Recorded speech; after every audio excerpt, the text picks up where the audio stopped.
I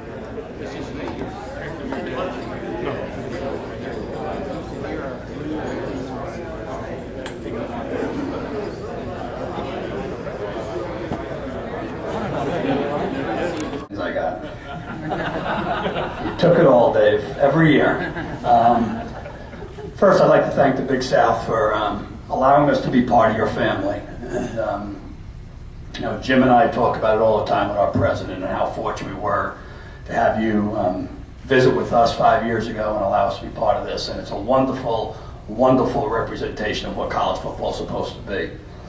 Jim Fiore, our athletic director, Adam Goots, our sports information director, I want to thank them and certainly for their support, and Jim for your vision and helping us to get where we are today. To everybody in the room, players here, as Kyle alluded to, we lost a family member at Stony Brook just about 10 days ago, and he was a person that was not a full scholarship player, who never came to my office and asked for a penny, who exemplified what you all are, student athletes. And you know, he lived life, and I think just like we want to live life, football's important. And we were talking about the tiebreaker for an hour, and I reached to Jim and I said, you know what?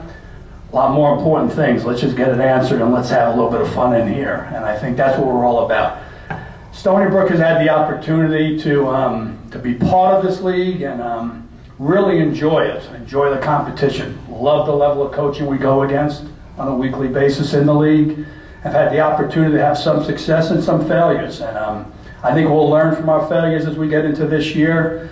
I think we're a veteran team in some areas. We're an experienced team in other areas. We've got one word about this year, and we use the word compete. And as we find out in life, we've got to compete at everything we do, and hopefully we will do that. Thank you.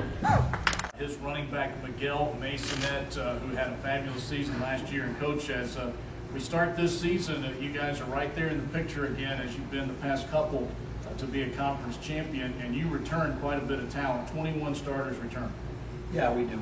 We have a veteran team overall, obviously. We lost some leadership that sometimes you never can replace. You know, our centers now with the Atlanta Falcons signed a 3-year deal as a free agent and a couple of defensive players. But overall, I'm pleased where we are. And Miguel, the running attack in Stony Brook obviously is a core of this team. Yourself and Brock Jakolski putting up big numbers last year. How do you duplicate that effort again? It's going to be tough. You know, we both have great seasons. Basically, just work hard. Right now, coming up 2 days of starting, so just work hard there. You know, get that that team feeling back with everyone. You know, the line, us, me and Brock, and like everyone else. We just need to work hard. Miguel, talk about the 14 touchdowns last year. That led your squad, but you threw for 2 of those. I find that kind of interesting. Talk about those plays, but is it more fun maybe to throw for that touchdown than to run for one? I remember throwing for any touchdowns. I caught you caught 2. Yeah, you caught. I caught 2 passes, but you know, it's mainly goes to the line. You know, Coach here, he does a great job with our old linemen. You know, he beats them up during the week just to get them to work hard for us. And you know, we might get the glory, but at the end of the day, we all know where it comes from. That's what we're line. Well, they talk about receiving it. I'll switch gears and how about catching that football? Is that perhaps a little more fun for you?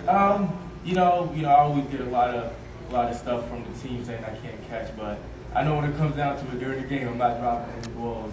But yeah, it's fun. It's fun being on the other side. You know, actually catching the ball, running in. Big South fans that have watched you play, you have an uncanny ability to stay on your feet after the first, second, even third hit. I know there were a couple of plays last year where literally the defense just kind of stopped figuring the play was over.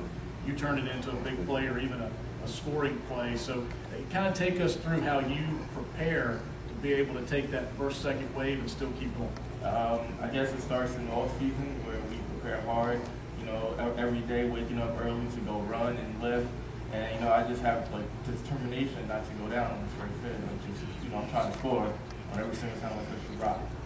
Speaking of handling the rock, Coach Malari, you have what every coach wants, and that's an experienced trigger man. And Michael Coulter returns, and he's been under saddle for you for quite some time, I think. Yeah, he's had 22 starts, and he's a great leader, very, very good quarterback, and we trust him with our offense. He allows us to get into some run plays you know, by changing the play, putting it in a different direction, get us the numbers in our favor, and super person, super blessed.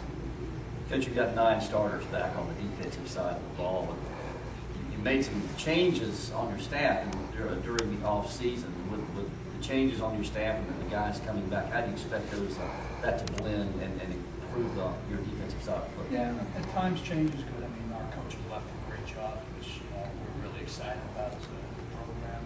And we had the staff in for spring football transition. I think it was pretty simple. Our kids learned the system. It's always a different language, and you got to adapt to that. But they will put together